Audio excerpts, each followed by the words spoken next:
You know, I heard that Korean food was really good, so I called over there for some carry-out. Took a week to get my food. Not good. So I figured out a better way. It's called Miss Kim Korean Restaurant, and it's right here in Ann Arbor. Now, you may remember Ji-hae Kim from such TV shows as Under the Radar, episode 107. That's back when she was the official cheese chooser at Zingerman's Deli. Well, guess what? She got inspired, stepped out, and opened up her own brick and mortar. Only this one's filled with fantastic food where she's from. And people are telling me it's the real Korean deal. Okay, be honest. Do you even remember being on Under the Radar? Kind of don't. You kind of don't? It was 8 years ago. Okay. We were at Zingerman's Deli talking to Ari, and he said, you simply have to talk with our cheese expert. And we went over, and you were wearing, do you still have that hat? You were wearing this wonderful, silly hat. And you don't remember this, this is awesome. I have several silly hats. I'm trying to remember which one I embarrassed myself in. Well, you knew so much about cheese. Are you a real cheese expert as well, or do you just play one on TV?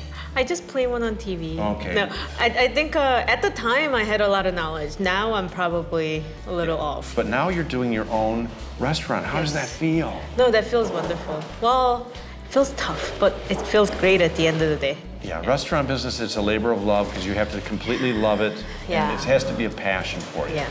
So. You know what I love about it? What? Like the people, but also it's never boring. Never boring. Now, you were actually born in Korea? I was born in Korea, and then I came here when I was 13.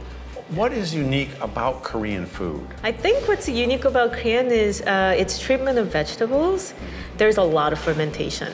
Yeah, and how easy and simple it can be, because there are 3 mother sauces in Korea. So there's 간장, which is soy sauce, doenjang, which is fermented soy paste, and then gochujang, which is fermented chili paste. Oh.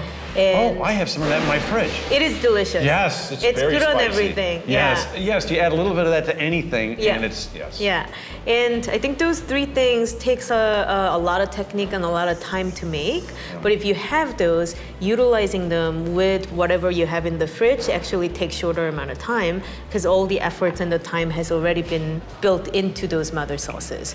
And those 3 sauces come from like the desire to preserve things. Yeah, so I think that's really interesting. That's what I personally love with my experience with Korean food is it's so much more multi-dimensional. Yeah. I mean, in my house, it was like, we're gonna can some tomatoes, and we just salt, tomatoes, can, boil, you know.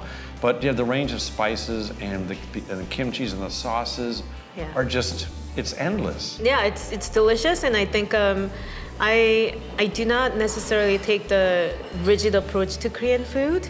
I try to understand the philosophy behind the Korean food, like preservation, fermentation, seasonality, locality. I mean, what that tells me is that a little bit of playing around, especially using what's available in your town, is totally okay. And I think that's actually behind a lot of long world cuisine. Now, I know your name is Kim. Yeah. But is that why you named the restaurant Miss Kim? No, I'm actually a natural introvert, and they would sound too egotistical to me. I was thinking of a name, and we thought of like 2 million names, and none of it was good enough until I was thinking like, what do I want to convey in a name? And I thought like I wanted to clearly communicate that it's a Korean restaurant.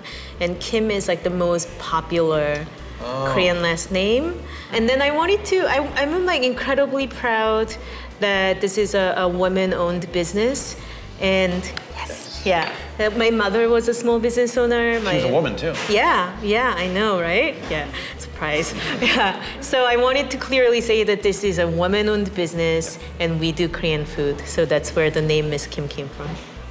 Ji-hae really is a special chef who has a totally enlightened and almost zen-like approach to her food.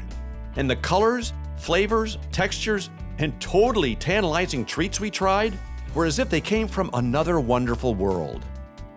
So don't wait a week for your authentic Korean culinary creations to come in the mail.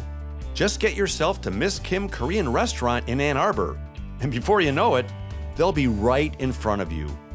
I can't pronounce it, but I sure love it.